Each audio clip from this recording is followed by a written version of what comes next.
Leslie Meredith with Breakbulk Events and Media, and I'm here at Breakbulk Americas in Houston with my friend Greg Gowans, CH2M. Welcome. Pleasure.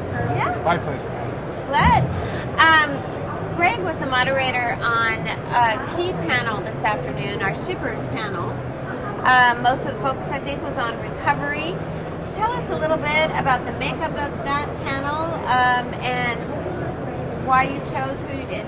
Well, certainly. We chose to include in the panel representatives from manufacturers. We had a representative from an oilfield services company, a major international manufacturer, integrated manufacturer who's going through a merger and acquisition, which is really helpful because that was a good perspective, and a very large engineering, procurement, and construction company.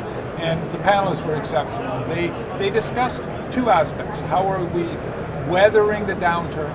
What is happening to our organizations, particularly with respect to supply chain and suppliers, and how they're managing the downturn, how we're navigating through the current environment and remaining. And then lastly, and probably most importantly, what is being done to prepare for the recovery such that all of their companies can lead a recovery and not be dragged along with it.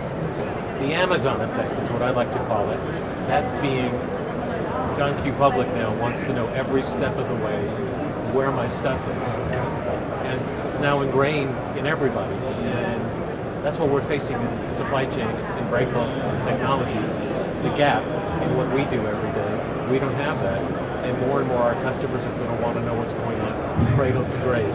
And we haven't built all those bridges at every step of the supply chain. And I think that's our biggest challenge.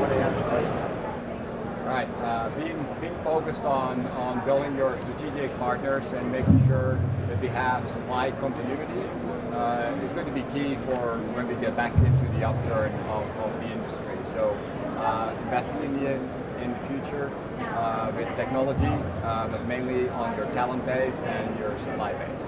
Okay. As we go forward through the downturn into the recovery, I think it's important for people to remind themselves that what made us successful in the past will make us successful in the future. That's the human relationships we develop. You really understand who your true partners are during these tough times, and those relationships will carry us through the good times as well.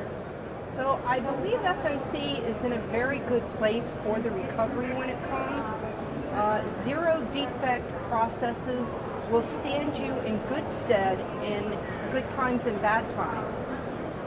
You need to leverage your providers, those providers that have been with you for a long time and gone through the hard times with you will be ready to go through the good times as well.